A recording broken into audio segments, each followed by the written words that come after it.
Si Aris ay hindi lang tipikal na turista. Sa mundong mabilis at maingay, mas pinipili niya ang katahimikan ng sariling hininga at ang gasgas ng tunog ng kanyang mga bota sa lupa.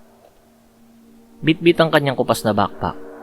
Narating niya ang Batanes, ang dulo ng Pilipinas kung saan ang langit at dagat ay tila naghahalikan. Ngunit hindi ang mga sikat na parola ang pakay niya. Nais niyang akyatin ng mga liblib na burol na bihirang tapakan ng tao. Doon kung saan ang hangin ay may dalang bulong ng sinaunang panahon.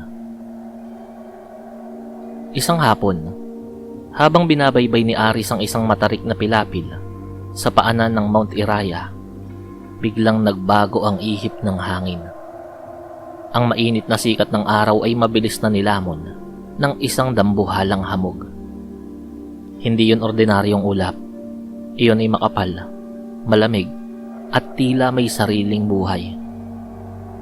Sa loob ng ilang minuto, ang lunti ang paligid ay naging isang puting kawalan. Wala siyang makita, kundi ang sarili niyang mga kamay.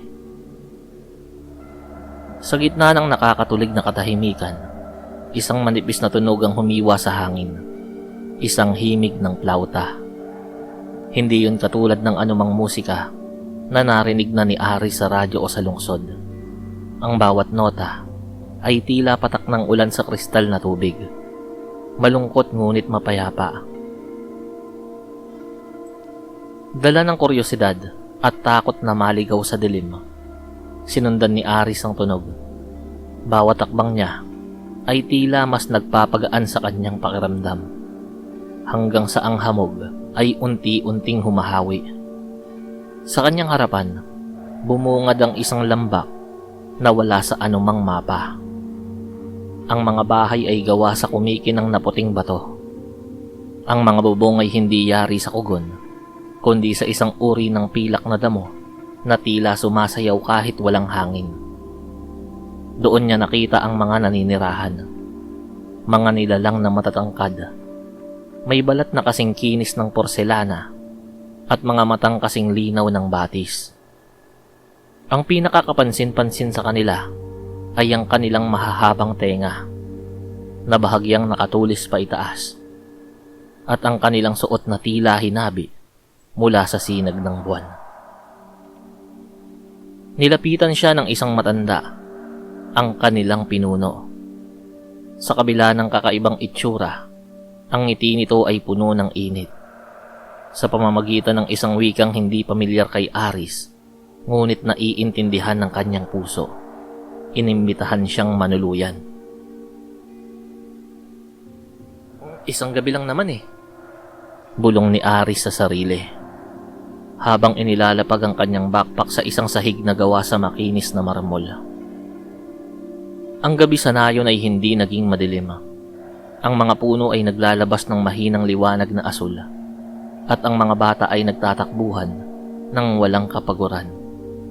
Nakipaglaro si Aris sa kanila.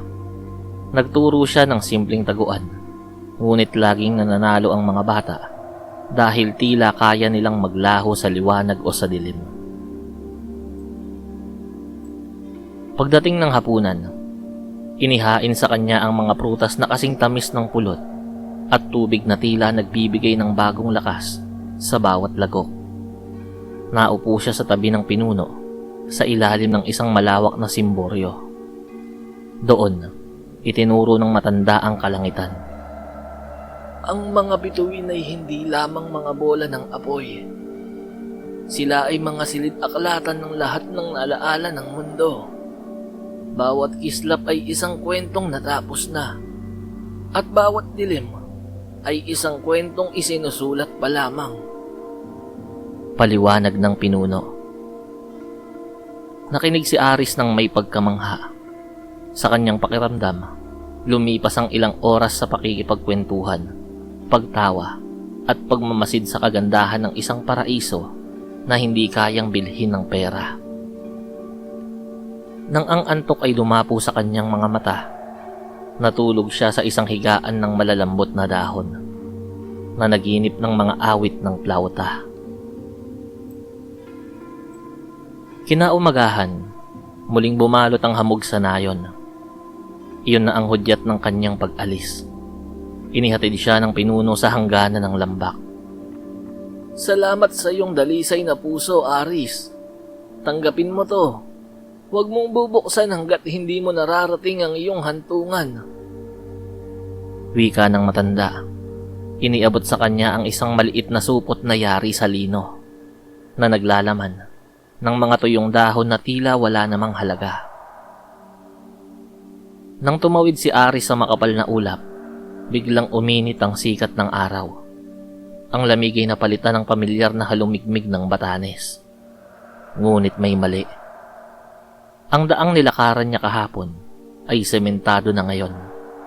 Ang mga puno sa paligid ay mas malalaki na at may mga bagong gusaling nakatayo sa malayo. Pagdating niya sa sentro ng bayan ng Basco, tumigil ang mundo ni Aris. Nakita niya ang isang luma at kupas na missing poster na nakapako sa isang poste. Ang mukha sa larawan ay sa kanya.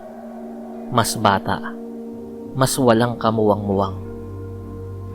Ang nakalagay doon ay ang pangalan niya na Aris Manalak. Sa ilalim, nakasulat doon na nawawala pa mula noong Marso 2016. Napaluhod si Aris. Ang akala niyang isang gabi ng pakikipaglaro at pakikinig sa mga bituin ay 10 taon na pala sa mundo ng mga tao. Ang kanyang mga magulang ay tumanda na sa paghihintay. Ang kanyang mga kaibigan ay may kanya-kanya ng buhay. At siya ay itinuring na ng kasaysayan bilang isang lalaking nilamon ng bundok. Nanginginig ang kanyang mga kamay habang inaalala ang supot na ibinigay ng pinuno. Dahan-dahan niya yung binuksan sa gitna ng mataong kalsada. Ang mga tuyong dahon, sa sandaling mahawakan ng sikat ng araw ng mundo ng mga tao, ay nagsimulang magbago ng anyo. Ang kulay kayong manggi ay naging kumikinang na dilaw. Ang gasgas ng tekstura ay naging makinis at mabigat. Sa loob ng supot, wala ng tuyong dahon. Sa halip, naroon ang dose-dose ng purong gintong barya.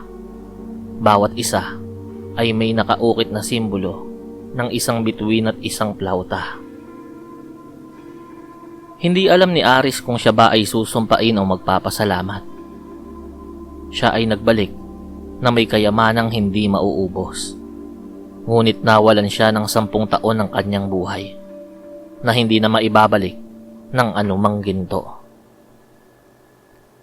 Sa huli, ginamit ni Aris ang ginto upang tumulong sa mga komunidad ng Batanes. Ngunit hindi na siya muling naging payapa sa sibilisasyon. Madalas siyang makitang nakatayo sa paanan ng bundok kapag bumababa ang hamog. Hawak ang isang barya at naghihintay na muling marinig ang alingaw-ngaw ng pilak na plauta. Dahil ngayon, alam na niya ang sikreto ng mundo. Ang oras ay isang ilusyon at ang tunay na tahanan ay matatagpuan lamang doon sa pagitan ng hamog at ng mga bituin.